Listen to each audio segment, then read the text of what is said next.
ce verset nous impose la réflexion sur qui nous adorons. Et je vous pose la question, mes frères et mes sœurs, et je me pose la question à moi-même, qui adorons-nous?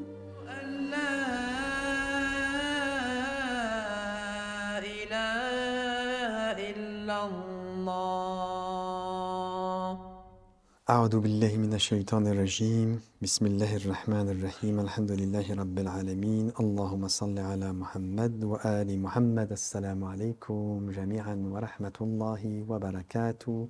Je cherche refuge en Dieu contre Satan, le lapidé, notre ennemi déclaré, et la louange à Dieu, Seigneur des mondes, la prière, la paix sur le messager de Dieu, sa sainte famille, les Ahl al-Bayt, les Asbat, les gens de la demeure prophétique, ainsi que sur l'ensemble des prophètes, des messagers, des envoyés et de leurs héritiers respectifs, et que la paix soit sur vous tous, mes chers frères et sœurs. Quel plaisir, mes frères et sœurs, en cette fin d'année, de pouvoir continuer à partager la parole, la science, la lumière qui se diffuse à travers le livre de Dieu, le Coran.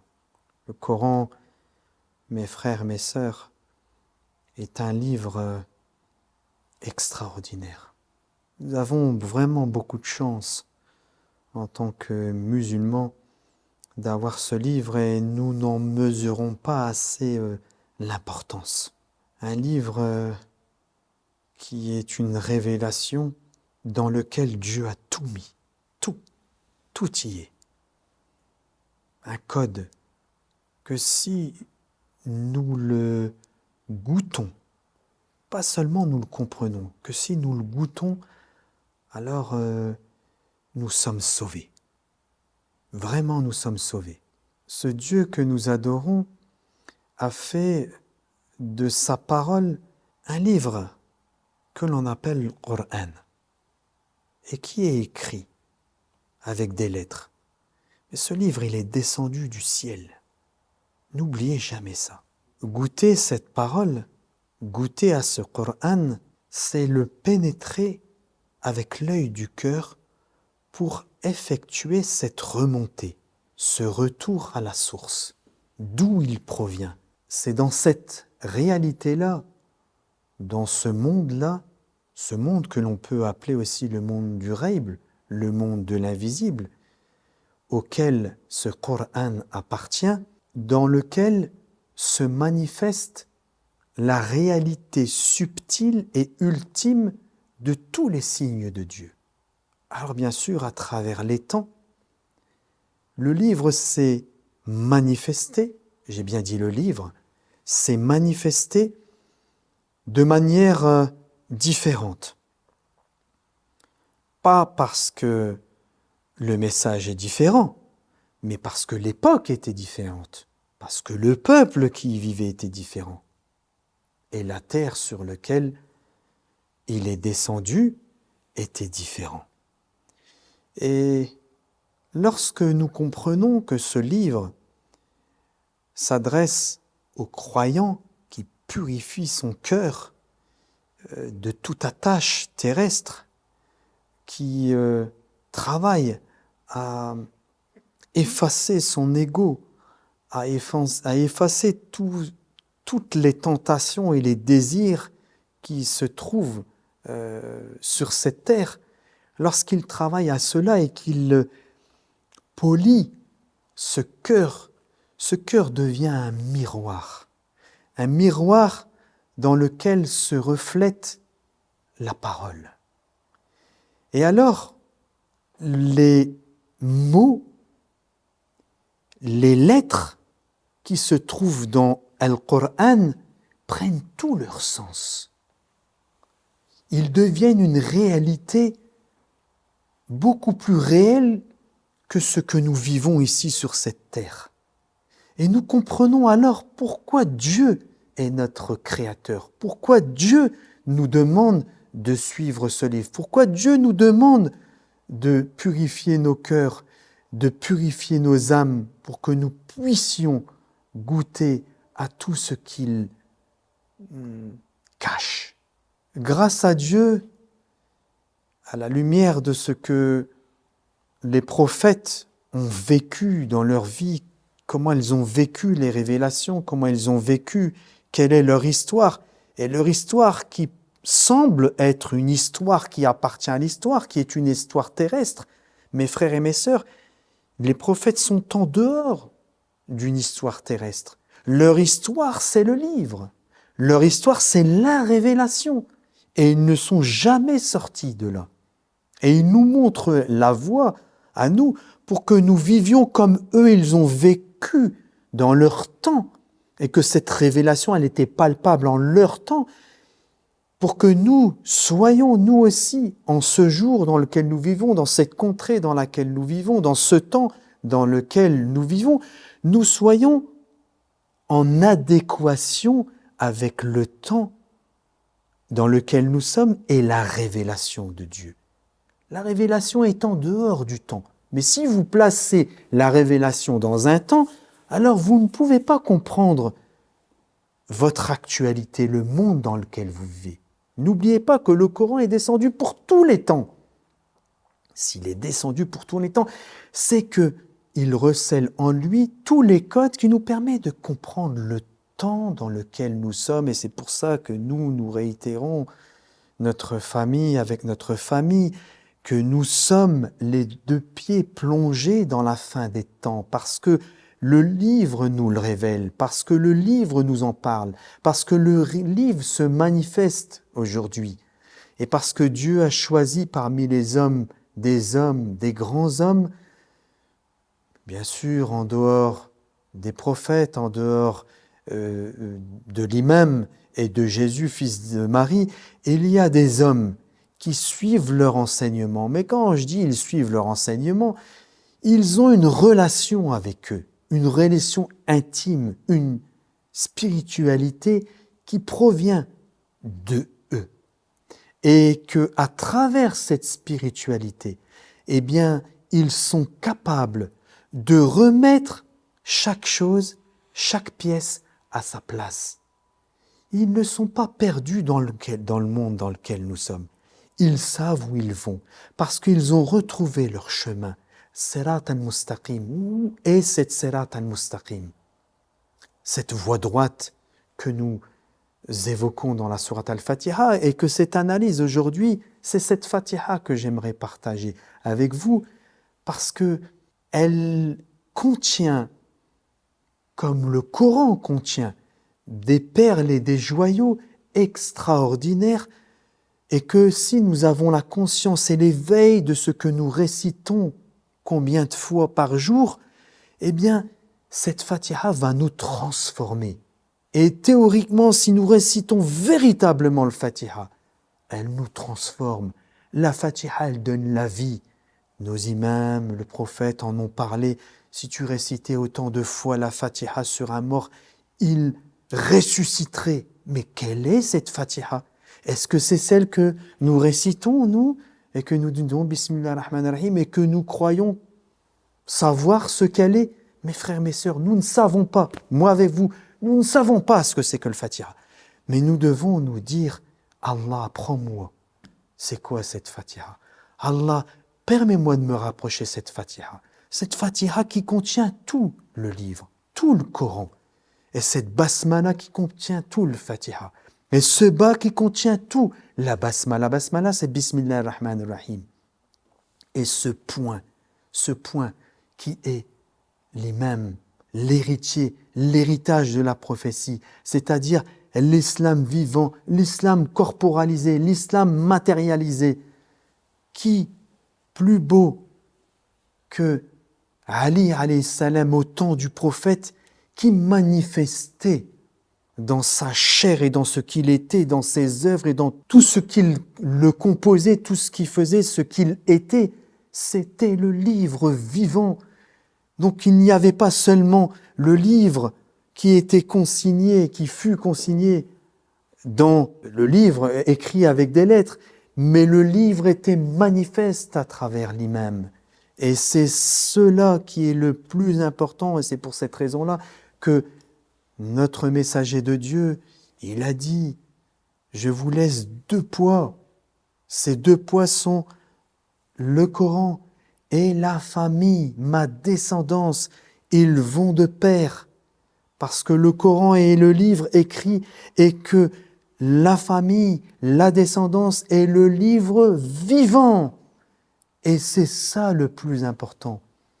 Donc, Bismillahirrahmanirrahim, cette Fatiha qui commence par le nom de Dieu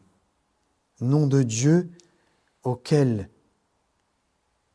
est juxtaposé le nom de Ar-Rahman, avec tout ce que comporte Ar-Rahman, sur lequel je ne vais pas m'attarder, mais qu'Inch'Allah, avec la permission de Dieu, nous reviendrons dessus. Parce qu'il y a toute une sourate qui s'appelle sourate Ar-Rahman. Et ce mot Rahman, croyez-moi mes frères et mes sœurs, nous ne savons pas ce que c'est que Rahman. Tout le monde croit que c'est de la miséricorde, c'est Dieu pardonneur. Ça n'a rien à voir. Toute la puissance et la force de Dieu se trouvent dans Ar-Rahman. Ar-Rahman, c'est quelque chose qui est complètement différent de ce que nous pouvons comprendre avec notre intellect. Ar-Rahim. Alors, notez que Bismillah ar-Rahman ar-Rahim, il y a trois choses. Allah, Ar-Rahman, Ar-Rahim. Décomposer cette basmala en trois. Mais je ne m'attarde pas là-dessus, c'est juste pour méditation. Ensuite, Dieu nous dit, Bismillah ar-Rahman ar-Rahim, Alhamdulillahi Rabbil Alamin, la louange à Dieu, Seigneur des mondes.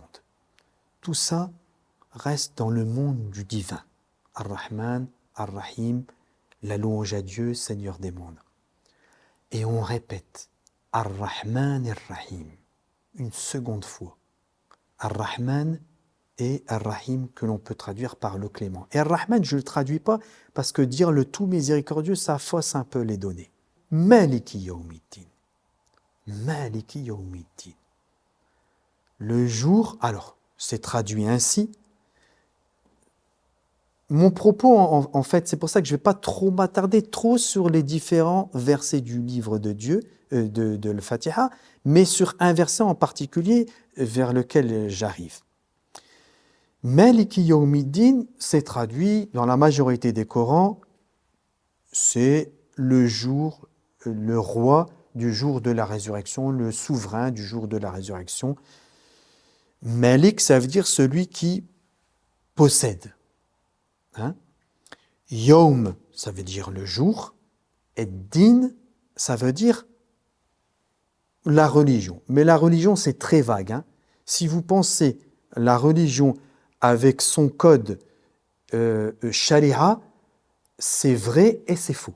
La religion, quand Dieu dit « Inna ad-din indallahi al-islam », il parle d'un islam qui est en dehors ou supérieur plutôt dirais-je, au code de la charia. Pourquoi ? Parce que l'islam, notre père, Ibrahim était le premier des musulmans.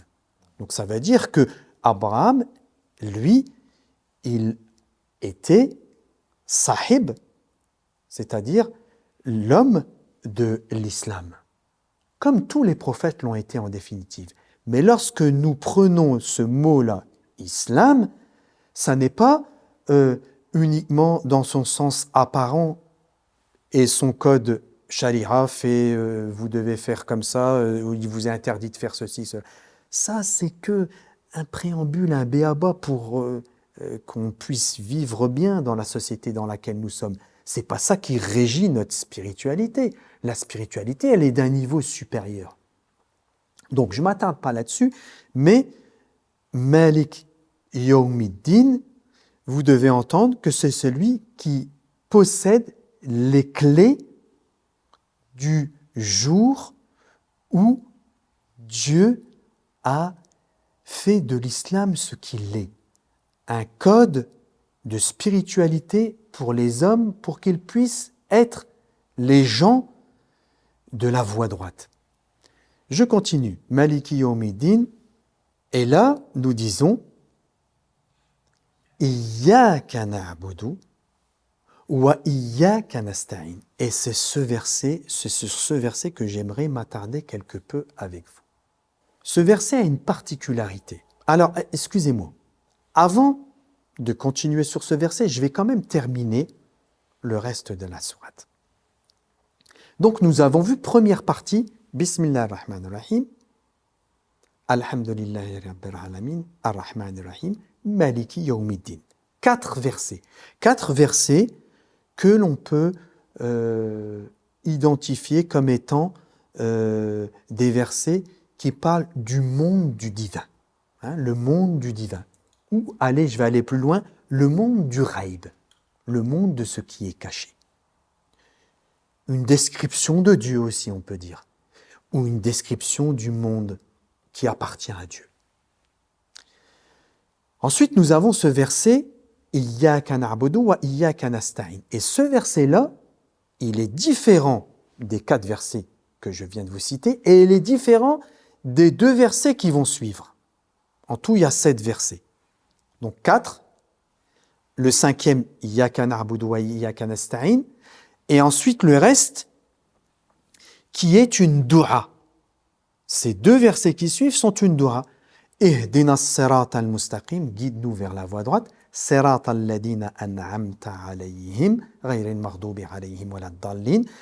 La voie droite, laquelle est-elle? Dieu l'a définie. La voie de ceux que tu as comblés de tes bienfaits, et non pas celle de ceux qui encourent ta colère et des égarés. Le mardoub, ceux qui encourent la colère de Dieu, et dallin, ceux qui sont égarés. Alors bien sûr, si vous voulez avoir une appréciation très cohérente de ces versets, je vous conseille de regarder la vidéo de mon frère Sayyid Fouzi, qui a fait une petite vidéo aussi sur Al-Fatiha et qui explique très très bien ces 3 groupes qui appartiennent à cette doua.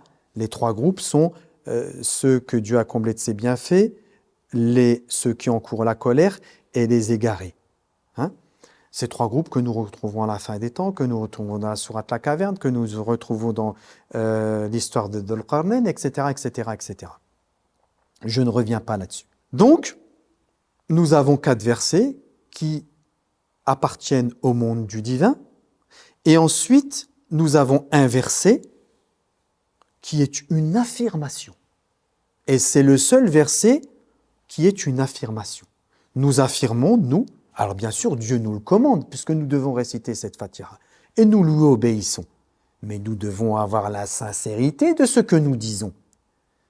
Nous prétendons, lorsque nous récitons le Fatiha, l'adorer, ou plutôt, pour dire mieux, ou plus vrai, ou plus fidèle au terme qui est employé, Ya'bud, il sert Dieu.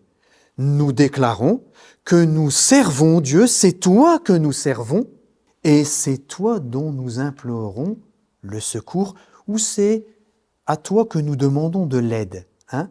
Yasta'in, ça vient du mot aider, et je reviendrai sur ce terme.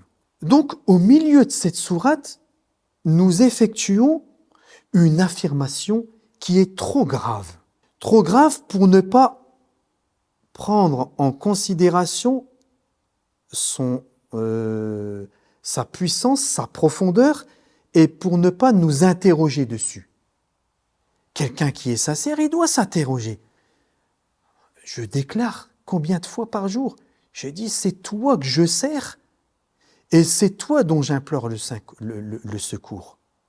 Alors bien sûr, je tiens aussi à réitérer quelque chose que mon frère Sayyid Fouzi d'ailleurs a très bien mis en lumière, c'est que lorsque je récite ce verset, j'ai la sincérité de ce que je suis en train de dire. Ça veut dire quoi la sincérité de ce que je suis en train de vous dire? Quelqu'un qui dit qu'il sert Dieu et qu'en plus il lui demande son aide et qu'il est dans tout va bien pour lui, ben pourquoi il demande à Dieu, il affirme qu'il sert Dieu et qu'il lui demande son aide? Pourquoi il affirme cela? Donc nous devons vivre dans notre chair cette prière que nous faisons et surtout cette affirmation que nous faisons. Donc la question, parce qu'en réalité c'est ça le cœur du sujet que j'aimerais aborder avec vous. nous prétendons servir Dieu. Nous prétendons demander de l'aide à Dieu. Mais quel Dieu? Qui Dieu? On dit Iyaka. C'est toi. Qui toi? Vous interrogez? Qui Dieu? Allah? Le nom là, Dieu? C'est un nom que vous adorez? Vous savez, un nom, c'est une idole. Hein? Quelle différence y aurait-il entre celui qui demande de l'aide à Dieu Tout-Puissant, le Dieu unique, et celui qui, comme à l'époque du prophète ou à d'autres époques, il priait une statue. Et il demandait aussi de l'aide à leur statue. Nous devons nous méfier, mes frères et mes sœurs, d'être les adorateurs, et c'est ça le plus important, d'être les adorateurs d'un Dieu virtuel. Parce qu'attention, on va avoir des comptes à rendre. On dit, c'est toi que nous servons et c'est toi dont nous implorons le secours. Si nous disons cela, ça veut dire que nous savons quel Dieu nous implorons. Nous savons quel Dieu nous servons. Et ce n'est pas un Dieu comme ça, virtuel. C'est-à-dire, ce verset nous impose la réflexion sur qui nous adorons. Et je vous pose la question, mes frères et mes sœurs, et je me pose la question à moi-même, qui adorons-nous? Qui? Alors en réalité, le verset le dit, parce qu'il parle de le servir. Et c'est quoi le servir? Alors surtout, je vous en prie, pensez pas que le servir, c'est faire l'aumône, et puis la zakat, et puis faire le pèlerinage et tout. Ça, vous le faites pour vous, hein. Ça, vous le faites pour vous, pour être bien, pour être purifié, pour être saint, pour avoir un cœur pur, pour avoir... Ça, vous le faites pour vous. Mais qu'est-ce que vous faites pour servir Dieu? Que faisons-nous pour servir Dieu? C'est ça la question que nous devons nous poser. Et Dieu devient un Dieu palpable, un Dieu, je mets entre parenthèses, vivant, que lorsque nous avons conscience que nous devons le servir. Nous devons être une œuvre. Comme qui?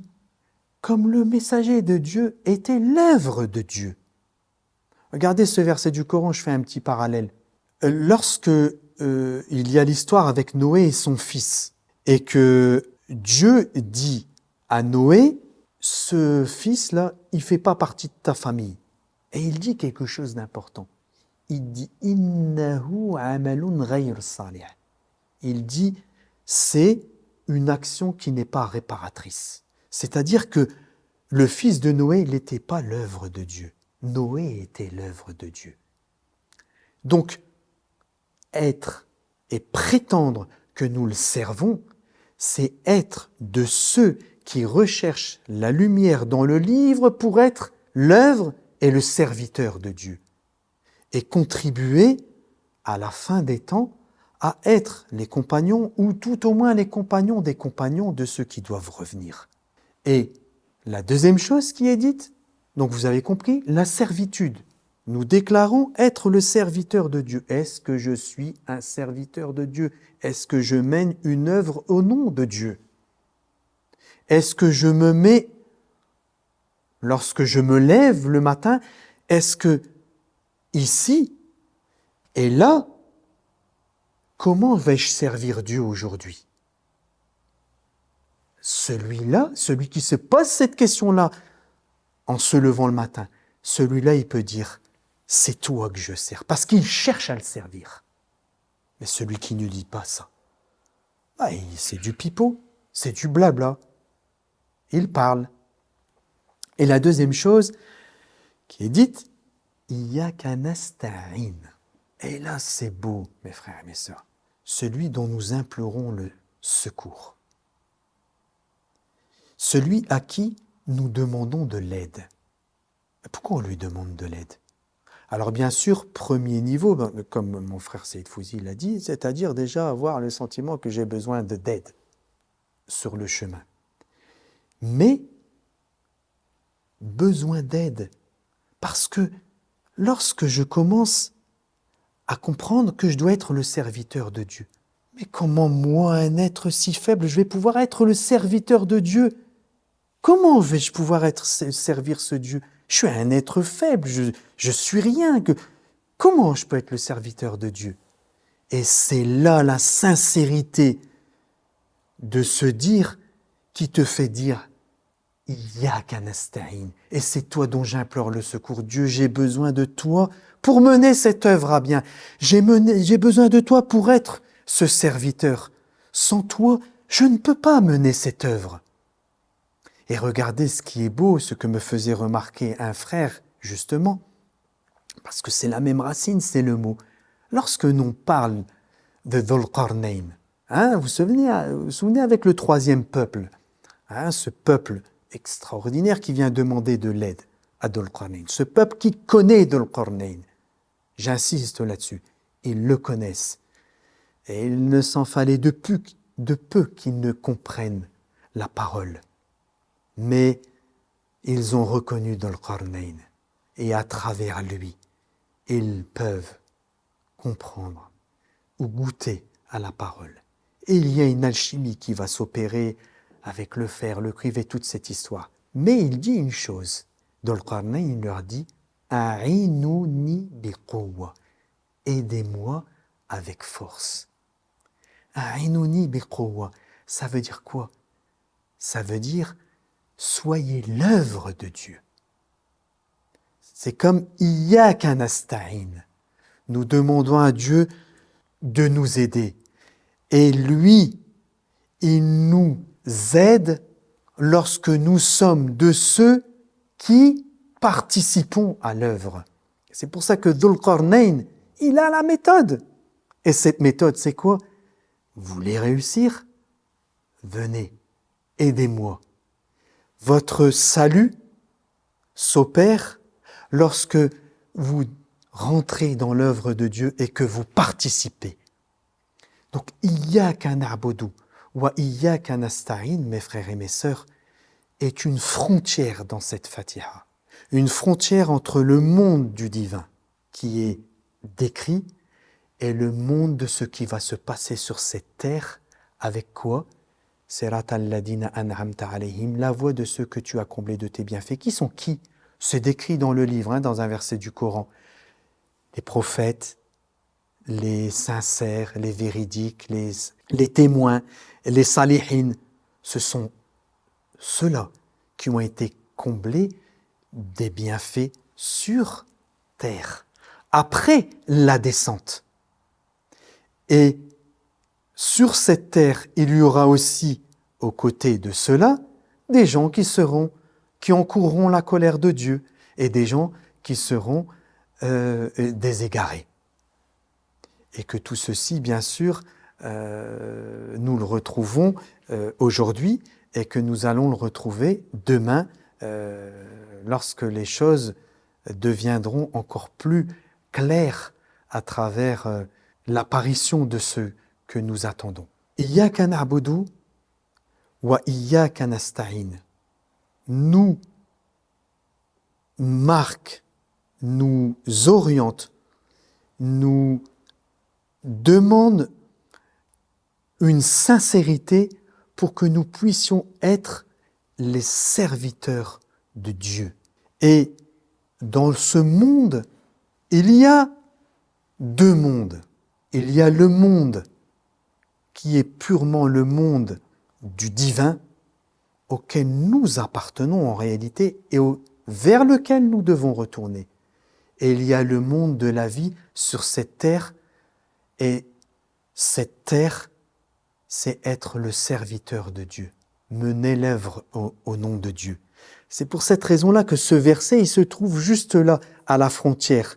Parce que si nous sommes sincères, alors théoriquement, nous devons rentrer dans Sirat alladina an'amta alayhim, c'est-à-dire nous sommes à l'image des prophètes, des témoins, des véridiques, etc., qui étaient les serviteurs de Dieu, qui étaient Amal Saleh, qui étaient l'œuvre réparatrice. Ils sont l'œuvre réparatrice. Ils sont la balance. Ils sont la manifestation de la parole. Ils sont la manifestation du livre. Ils sont la manifestation de la lumière. Et Dieu dit dans son livre, Dieu dit Dieu guide vers sa lumière, lumière sur lumière. Dieu guide vers sa lumière qui il veut. Le chemin pour ceux qui désirent être les serviteurs de Dieu est un chemin lumineux. Et pour eux, la Fatiha, elle devient un code lumineux qui les dirige. C'est pour ça que Sirat al-Mustaqim, toute al-Fatiha, c'est Sirat al-Mustaqim, c'est la voie droite. Mais ne pensez pas que c'est une voie droite figée dans le temps. C'est une voie droite qui se révèle dans tous les temps et dans toutes les époques. Et cette voie droite que nous demandons, nous la demandons pour cette raison-là. Parce que nous voulons être l'œuvre de Dieu, et dans cette œuvre de Dieu, nous avons besoin de lui. Nous avons besoin de son inspiration. Nous avons besoin que sa révélation soit vivante, parce que sinon nous ne pouvons pas avancer et être les véritables serviteurs de Dieu. Sinon nous sommes serviteurs de Dieu avec blablabla, avec la parole. Je crois connaître, je crois savoir, mais je ne sais pas. Donc, mes frères et mes sœurs, j'invite mon âme et j'invite votre âme. Et je vous dis, avant de faire cette prière, nos imams nous parlent de l'Fatiha et il est recommandé dans certaines prières même qui nous sont enseignées quand nous adressons à Dieu et que nous récitons Al-Fatiha, de répéter plusieurs fois Iyyaka na'budu wa iyyaka nasta'in. Pourquoi ça? Dieu, il veut que nous fassions un arrêt à ce moment-là, sur ce verset-là. Parce que ce verset-là, il est celui qui fait la différence entre celui qui sert véritablement Dieu et qui implore véritablement le secours de Dieu de celui qui le dit avec la bouche, comme ça, sans savoir quel est le Dieu qu'il adore. En définitive, ce que je suis en train de vous dire, c'est que pour connaître Dieu, il faut servir Dieu. Donc lorsque nous déclarons que c'est lui que nous servons et que c'est lui dont nous implorons le secours, nous devons le faire avec dans le cœur l'espoir d'être l'œuvre et le serviteur de Dieu. Alors là, le Dieu que je prétends servir devient un Dieu réel. Il n'est plus un Dieu virtuel ou une idole. C'est dur ce que je suis en train de vous dire. Et je m'adresse à moi-même. Mais je vous assure, mes frères et mes sœurs, que si nous ne le faisons pas, moi avec vous, si nous ne le faisons pas ainsi, nous adorons un Dieu virtuel. Nous n'adorons pas le véritable Dieu. Celui dont nous disons, c'est toi, c'est lui, et pas un autre. Vous devez savoir, nous devons savoir ce que nous disons, mes frères et mes sœurs, alors que Dieu nous assiste, pour que nous soyons de ceux qui, lorsqu'ils récitent Al-Fatiha, ils sont dans l'œuvre de Al-Fatiha, et que la Fatiha les transforme à travers l'œuvre et l'espoir qu'ils ont d'être les serviteurs de Dieu. Que la paix de Dieu soit sur vous tous. Je voulais partager avec vous cette Fatiha extraordinaire sur laquelle on pourra encore revenir maintes et maintes fois. Et je conclus en vous disant, je le dis bien sûr avec sincérité, avec une très grande certitude. Ceci n'est qu'un préambule, mes frères et mes sœurs. Ça n'est qu'un préambule. Vous ne pouvez pas savoir où Dieu veut nous emmener. Mais est-ce que nous sommes prêts à le suivre? À très bientôt.